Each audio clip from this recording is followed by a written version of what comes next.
আসসালামু আলাইকুম। এনআইডি কিংবা জাতীয় পরিচয়পত্র নামের বানান, বয়স কিংবা আপনার পিতামাতার নামের বানান এবং কি ঠিকানা পরিবর্তন বা সংশোধন করতে চান, তাহলে আজকের ভিডিওটি আপনার জন্য। আজকের ভিডিওতে দেখিয়ে দিব কিভাবে আপনি আপনার হাতে থাকা স্মার্টফোন দিয়ে জাতীয় পরিচয়পত্রের যে কোনো তথ্য খুব সহজেই সংশোধন করে নিতে পারেন এবং কি বলে দিব কি কি ডকুমেন্টস, কি কি কাগজপত্র আপনি এই আবেদনের সাথে অ্যাড করলে আপনার আবেদনটি মোটেও বাতিল হবে না। তো মূল ভিডিওটি শুরু করার আগে যারা আমার ইউটিউব চ্যানেলটি এখনো সাবস্ক্রাইব করেননি তাদের কাছে অনুরোধ করব, এরকম গুরুত্বপূর্ণ ভিডিও পেতে অবশ্যই আমাদের ইউটিউব চ্যানেলটিকে সাবস্ক্রাইব করে রাখবেন। তো আপনাদের সুবিধার জন্য আপনারা প্রথমে চলে যাবেন গুগল প্লে স্টোরে। গুগল প্লে স্টোরে যাওয়ার পর আপনার সার্চ বারে লিখবেন এনআইডি ওয়ালেট। এনআইডি ওয়ালেট লিখে সার্চ করার পরে এই অ্যাপ্লিকেশনটুকু চলে আসবে। তো আপনারা প্রথমে এই অ্যাপ্লিকেশনটুকু ইনস্টল করে রাখবেন। যদি ইনস্টল হয়ে যায় তারপর আপনারা এখান থেকে বের হয়ে যাবেন। তারপর আপনারা চলে যাবেন গুগল অথবা ক্রোম বাজারে। তো আমার সাজেস্ট থাকবে আপনি চলে যাবেন ক্রোম বাজারে। ক্রোম বাজারে যাওয়ার পর আপনারা সার্চ বারে লিখবেন এনআইডি সার্ভিস। এনআইডি সার্ভিস লিখার পরে এই সাইটটুকু চলে আসবে, আপনারা দেখে রাখেন। তো আপনারা এখানে ক্লিক করে দিবেন। করার পরে এখানে একটা ইন্টারফেস দেখাচ্ছে। তো আপনি যেহেতু সংশোধন করতে চান তার জন্য আপনারা রেজিস্টার করুন, এখানে ক্লিক করে দিবেন। করার পরে প্রথমে আপনারা আপনার জাতীয় পরিচয়পত্র নাম্বারটা দিবেন, তারপরে জন্ম তারিখ, মাস, বছর দিয়ে দিবেন।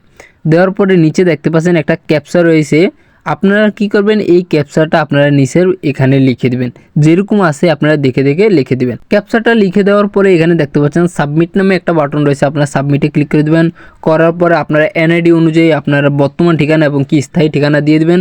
তো আমি বর্তমান ঠিকানা দিয়ে দিচ্ছি বিভাগ, জেলা, উপজেলা, তারপরে স্থায়ী ঠিকানা দিয়ে দিচ্ছি বিভাগ, জেলা, উপজেলা দিয়ে দিচ্ছি। আমার এনআইডি কার্ডে যা রয়েছে তা দিয়েছি। দেওয়ার পরে আমি পরবর্তীতে ক্লিক করে দিচ্ছি। করার পরে এখানে একটা নাম্বার শো করবে। তো আপনার যদি এই নাম্বারটা সচল থাকে তাহলে বার্তা পাঠানে ক্লিক করবেন, আর যদি না থাকে তাহলে আপনারা মোবাইল পরিবর্তন এখানে ক্লিক করে আপনারা নতুন একটা সচল নাম্বার দিয়ে দিবেন। দেওয়ার পরে বার্তা পাঠানে ক্লিক করবেন। করার পরে কিন্তু আপনার একটা 6 ডিজিটের একটা SMS চলে আসবে, আপনারা ওই কোডটা এখানে লিখে দিবেন। দেওয়ার পরে আপনারা বহাল বাটনে ক্লিক করবেন। করার পরে এখানে বলতেছে এনআইডি ওয়ালেট অ্যাপ্লিকেশনটি ইনস্টল করুন। তো আমরা যেহেতু ইনস্টল করেই রেখেছি, তারপরে আপনারা ট্যাপ টু এনআইডি ওয়ালেট এখানে ক্লিক করবেন। করার পরে কিন্তু আপনার অ্যাপসে নিয়ে আসবে। আসার পরে এখানে দেখতে পাচ্ছেন পেজ স্ক্যান করুন, আপনারা এখানে ক্লিক করে দেবেন। করার পরে আপনারা যার এনআইডি পরিবর্তন করতে চান তার এখানে কিন্তু পেজটা স্ক্যান করে নেবেন। তো অবশ্যই কিন্তু মোবাইলটা স্টেবল রাখবেন যাতে কোনো জাকাজাকি না হয়, এক জায়গায় স্থির রেখে তার এই নিচের অপশনগুলো আপনারা ফুলফিল করবেন। করার পরে আপনারা ঠিক আছে এখানে ক্লিক করে দিবেন। করার পরে এখানে দেখতে পাচ্ছেন কিন্তু এখন তার পরিচয় চলে এসেছে। তো আপনি যদি পাসওয়ার্ড সেট করতে চান করতে পারেন, না করতে চাইলে এড়িয়ে যান, এখানে ক্লিক করে দিবেন। করার পরে এখানে দেখতে পাচ্ছেন কিন্তু তার বিস্তারিত সমস্ত ডিটেলস চলে এসেছে। আমরা যেহেতু এনআইডি সংশোধন করব তার জন্য আপনারা দেখতে পাচ্ছেন প্রোফাইল।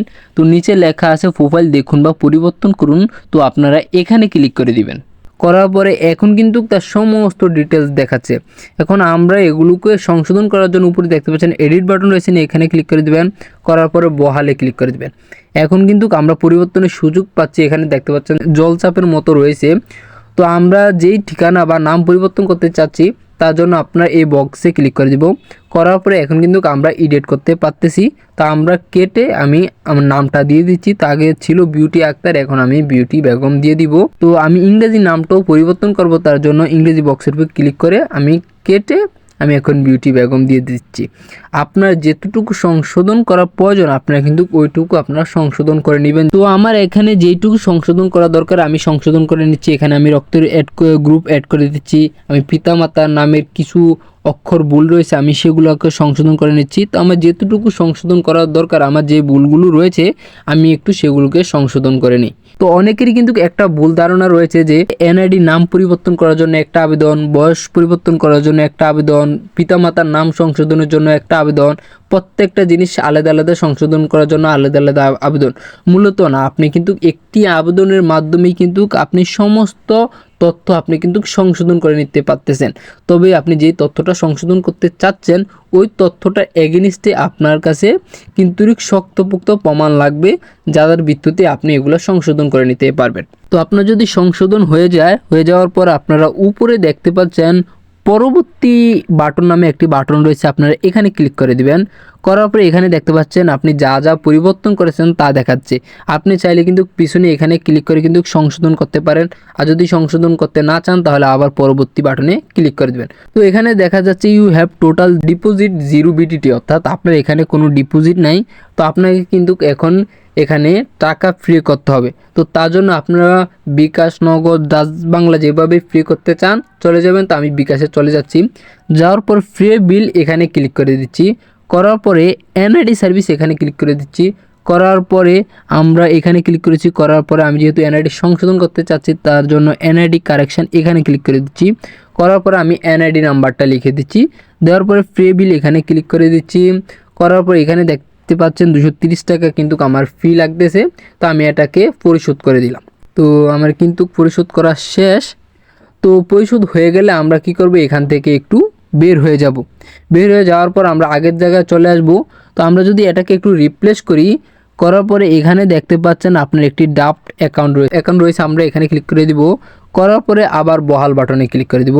করার পরে আপনারা এখানে যদি যে সংশোধন করেছেন এই বক্সে যদি টিক মার্ক দিতে বলে তাহলে অবশ্যই আপনারা টিক মার্ক দিয়ে দিবেন, আর যদি দেয়া থাকে তাহলে তো ভালোই। তারপর আপনি পরবর্তী বাটনে ক্লিক করে দিবেন। এখানে দেখাচ্ছে আপনি যেই সংশোধনগুলো করেছেন, যে পরিবর্তনগুলো করেছেন এখানে কিন্তু দেখাচ্ছে। আপনি যদি তারপরও দেখতে চান বা সংশোধন করতে চান তাহলে কিন্তু পিছনে ক্লিক করে আপনি কিন্তু আবার সংশোধন করতে পারবেন।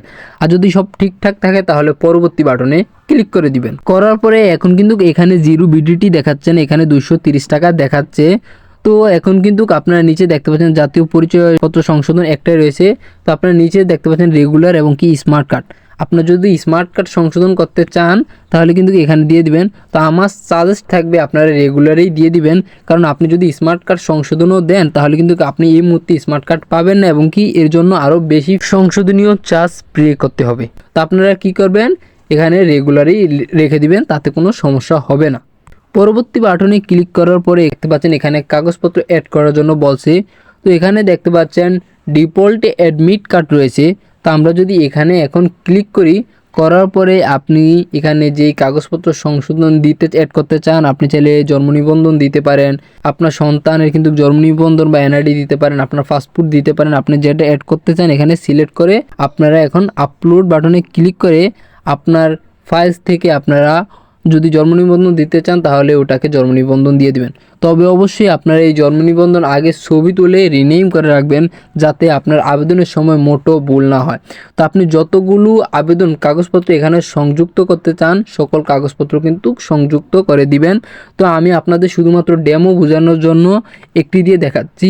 তো আমি বাকি কাগজপত্রগুলো অ্যাড করে নিচ্ছি। তো আমি আমার বাকি কাগজপত্রগুলো কিন্তু অ্যাড করে নিলাম। তো আমি দেখতে পাচ্ছেন এখানে কি অ্যাড করেছি। তো আপনি যদি এখান থেকে কোনোটা ডিলিট করতে চান তাহলে মুছে ফেলুন, এখানে ক্লিক করলে কিন্তু আপনারা এটা ডিলিট করে দিতে পারবেন। তো হয়ে গেলে আপনারা এখন পরবর্তী বাটনে ক্লিক করে দিবেন যদি সকল কিছু ঠিক থাকে। এখন এখানে দেখতে পাচ্ছেন আমি যে তথ্য সংশোধন করেছি সেই তথ্যগুলো কিন্তু দেখাচ্ছে, এবং সেই সাথে আমি এখানে কি কাগজপত্র অ্যাড করেছি, পিতার এনআইডি, মাতার এনআইডি, তারপরে যার এনআইডি সংশোধন করতে চাচ্ছি তার জন্ম নিবন্ধন, নাগরিকত্ব সনদ, পত্তন, আমি যা অ্যাড করেছি সকল তথ্য কিন্তু এখানে দেখাচ্ছে। তো যদি আপনার এগুলো ঠিকঠাক থাকে তাহলে আপনি এখানে উপরে দেখতে পাচ্ছেন সাবমিট বা নামে একটা বাটন রয়েছে, আপনারা এই সাবমিট বাটনে ক্লিক করে দিবেন। সাবমিট বাটনে ক্লিক করার পর এখানে দেখতে পাচ্ছেন আপনার একটি অ্যাপ্লিকেশন পেন্ডিংয়ে রয়েছে। তো আপনি যদি এখানে ক্লিক করার পরে আপনারা এই অ্যাপ্লিকেশনটি, আপনার এই আবেদনটি আপনারা ডাউনলোড করে নেবেন। ডাউনলোড করার পরে আপনারা এটাকে একটা কম্পিউটার দোকান থেকে এটাকে প্রিন্ট করে নেবেন। সাথে আপনি যে কাগজপত্রগুলো এখানে অ্যাড করেছেন, সংযুক্ত করেছেন, সেই কাগজপত্রগুলো কিন্তু অ্যাড করে দিবেন। করার পরে আপনারা স্থানীয় নির্বাচন কমিশন অফিসে আপনার 1 সপ্তাহ পরে যোগাযোগ করবেন। 1 সপ্তাহের মধ্যে আপনার ক্যাটাগরি পড়ে যাবে। যদি ক ক্যাটাগরিতে আপনার আবেদনটি পড়ে তাহলে আপনি স্থানীয় নির্বাচন কমিশন অফিস থেকে কিন্তু আপনি আবেদনটি অনুমোদন করতে পারবেন। আর যদি খ ক্যাটাগরিতে পড়ে তাহলে কিন্তু আপনার আবেদনটি জেলা নির্বাচন কমিশনে গিয়ে অনুমোদন করতে হবে। তো আপনি যদি নাম সংশোধন করে থাকেন বা তথ্য সংশোধন করে থাকেন, এই ক্ষেত্রে ক ক্যাটাগরিতেই পড়ার সম্ভাবনা সবচেয়ে বেশি, খ ক্যাটাগরিতে পড়ে না। আর যদি আপনি বয়স সংশোধন করেন 3 থেকে 5 বছর কিংবা তারও বেশি তাহলে কিন্তু খ ক্যাটাগরিতে পড়ে। তো আপনারা যদি ক্যাটাগরি নিয়ে একটা ডেডিকেটেড ভিডিও চান তাহলে অবশ্যই কমেন্টে বলবেন, আমি ক্যাটাগরি নিয়ে এরকম একটা ভিডিও দিয়ে দিব। যদি আপনার আবেদনটি ঠিকঠাক থাকে এবং কি আপনার কাগজপত্রগুলো যদি যুক্তিসম্মত হয়ে থাকে তাহলে কিন্তু তারা এটাকে গ্রহণ করবে এবং কি আপনি ওই জায়গায় যেই নাম্বার দিয়েছেন ওই নাম্বারের মাধ্যমে তারা SMS এর মাধ্যমে জানিয়ে দিবে যে আপনার আবেদনটি গ্রহণ করা হয়েছে এবং কি পরবর্তী সময়ে কিন্তু আপনি অনলাইনের মাধ্যমে আপনার এনআইডি, নতুন এনআইডি, সংশোধিত এনআইডিটা আপনি ডাউনলোড করে নিতে পারবেন। তো কিভাবে আপনি এনআইডি ডাউনলোড করবেন সে নিয়েও কিন্তু আমার একটা ভিডিও দেওয়া আছে। তো এভরিওয়ান, জানি না আমি আপনাদেরকে কতটুকু বোঝাতে পেরেছি। যদি ভিডিওটা আপনার কাছে গুরুত্বপূর্ণ মনে হয়ে থাকে তাহলে অবশ্যই আমাদের চ্যানেলটিকে সাবস্ক্রাইব করে ফেসবুক পেজটিকে ফলো করে আমাদের পাশে থাকার অনুরোধ রইল। আমরা হাজির হব নিত্য নতুন কোনো ভিডিও নিয়ে। ওই পর্যন্ত ভালো থাকুন, সুস্থ থাকুন। আসসালামু আলাইকুম।